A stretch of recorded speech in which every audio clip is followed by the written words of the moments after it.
രേണുസുതി പറഞ്ഞൊരു സ്റ്റേറ്റ്മെന്റിനെ കുറിച്ച് പറയാനാണ് കേട്ടോ. കാരണം തെറ്റായിട്ട് പറയുക അല്ലെങ്കിൽ അവരെ കാര്യങ്ങൾ വിമർശിക്കുക അങ്ങനെയൊന്നും അല്ല. എന്നാലും ഞാൻ പറയാണ്, വളരെ ഒരു തെറ്റായൊരു മെസ്സേജ്, വളരെ തെറ്റായിട്ടുള്ള ഒരു ആൻസർ ആയിപ്പോയി അത്. കുഞ്ഞ് നശിപ്പിക്കും, കുഞ്ഞ് വളരെ കുഞ്ഞതാണ്, 5 വയസ്സായ കുട്ടിയാണ്, അവൻ നശിപ്പിക്കും, അത് കാരണമാണ്, അല്ലെങ്കിൽ ആ കുഞ്ഞിനെ ഓർത്തിട്ടാണ് കട്ടിലിന്റെ അടിയിൽ ആ ഒരു മൊമെന്റും കാര്യങ്ങളൊക്കെ കിട്ടിയതൊക്കെ എടുത്തു വെച്ചത് എന്നുള്ളത്. എനിക്ക് 3 കുട്ടികളാണ്. ഫസ്റ്റത്തെ കുട്ടിക്ക് 7 വയസ്സും, രണ്ടാമത്തെ കുട്ടിക്ക് 5 വയസ്സും, മൂന്നാമത്തെ കുഞ്ഞിന് 2 വയസ്സുമാണ് കേട്ടോ. അപ്പം 5 വയസ്സായ എൻ്റെ മകള് പഠിക്കുന്നത് UKG-ലാണ്. പിന്നെ 2 വയസ്സായ കുഞ്ഞിനെ ഞാൻ നന്നായിട്ട് ഹാൻഡിൽ ചെയ്യുന്നുണ്ട്. അപ്പം അവന് കുറുമ്പുണ്ട്, അവനൊരു സാധനം എടുക്കും, കളിക്കും ഒക്കെ ചെയ്യും. അവന് ഫോൺ റിങ് ചെയ്യുന്ന കണ്ടാൽ ആ ഫോൺ എടുത്തിട്ട് ഇതാ അമ്മച്ചേ ഫോൺ വന്നിട്ടുണ്ട്, ഇതാ പാപ്പ ഫോൺ വന്നിട്ടുണ്ട്, അതാണ് ഫോൺ എടുത്ത് കൊണ്ടുവരാറുണ്ട്. പോരത്തെ നമ്മൾ ചായ കുടിച്ച ക്ലാസ് ഉണ്ടല്ലോ, കുപ്പി ക്ലാസ്, അതെടുത്ത് കൊണ്ടുവയ്ക്കും. വാഷ് ചെയ്യാനുള്ള അവിടെ കൊണ്ടുവയ്ക്കരുത് മോനെ പൊട്ടും എന്നൊക്കെ പറഞ്ഞാൽ അവൻ നല്ല സേഫായിട്ട്, 2 വയസ്സായി കുട്ടിയുടെ നല്ല സേഫായിട്ട് കൊണ്ടുവയ്ക്കും. അപ്പൊ പറഞ്ഞു കൊടുക്കുമ്പോൾ എല്ലാ കുട്ടികൾക്കും മനസ്സിലാവണം എന്നില്ല. പക്ഷെ ഞാൻ എൻ്റെ കുഞ്ഞുങ്ങളോട് പറയുമ്പോൾ അവർക്ക് മനസ്സിലാവാറുണ്ട്, അവർ നല്ല രീതിയിൽ ചെയ്യാറുണ്ട്. ഇന്നിപ്പോൾ കുട്ടി എടുക്കുമ്പോൾ പൊട്ടുന്ന സാധനം നമ്മൾ ഒന്ന് മേലെ വെക്കാറുണ്ട്, ഇല്ലെങ്കിൽ നന്നായിട്ട് സേഫ് ആയിട്ട് ഒരു സ്ഥലത്ത് കൊണ്ടുവയ്ക്കാറുണ്ട്. കുട്ടി നശിപ്പിക്കും എന്ന് പറഞ്ഞിട്ട് അത് കൊണ്ടുവയ്ക്കുന്നത് കട്ടിലിന്റെ അടിയിൽ, അത് വളരെ മോശമായിട്ടുള്ള ഒരു കാര്യമായിപ്പോയി. പറഞ്ഞത് വളരെ മണ്ടത്തരത്തിലുള്ള ഒരു ആൻസർ ആയിപ്പോയി.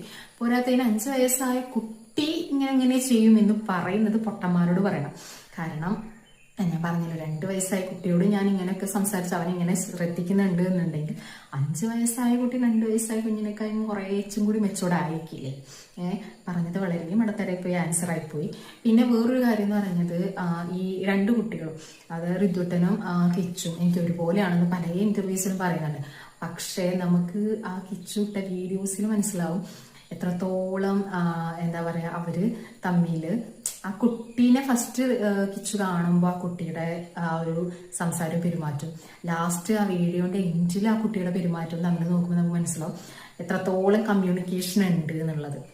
നമുക്ക് നന്നായിട്ട് മനസ്സിലാക്കാൻ പറ്റും.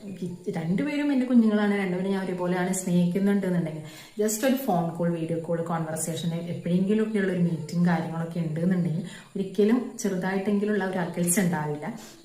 കാരണം ഞാൻ പറഞ്ഞല്ലോ, ഞാൻ എൻ്റെ കുഞ്ഞുങ്ങളെ വെച്ച് കമ്പയർ ചെയ്തിട്ടാണ് പറയുന്നത്. 2 വയസ്സായ എൻ്റെ കുഞ്ഞിനെ ഞാൻ ഫോൺ കോൾ, എൻ്റെ എന്താ പറയുക റിലേറ്റീവ്സ് ആയാലും എൻ്റെ വീട്ടുകാരെയാണ്, എൻ്റെ ഫാമിലീസിനായാലും എല്ലാവരും, എൻ്റെ ബ്രദർ വന്നിട്ട് ഗൾഫിൽ പോയിട്ട് 2 വർഷമാകുമ്പോൾ അവനെ ഇടയ്ക്കെങ്കിലും ഞാൻ മെസ്സേജ് അയക്കുക, പിന്നെ വോയിസ് അയക്കുക, കാര്യങ്ങളൊക്കെ ചെയ്യും. കുഞ്ഞ് മറക്കാറില്ല. കുഞ്ഞ് കണ്ടാലും അല്ലെങ്കിൽ വീഡിയോ കോൾ ചെയ്യുമ്പോഴും അവൻ മറക്കാറില്ല, ഫോട്ടോസ് കാണുമ്പോഴും അവൻ മറക്കാറില്ല. നമ്മൾ ചെറുതായിട്ടെങ്കിലും കമ്മ്യൂണിക്കേഷൻ കാര്യം ഉണ്ടെങ്കിൽ ഒരിക്കലും നമ്മൾ ആരെയും മറക്കില്ല, അകലവും ഉണ്ടാവില്ല.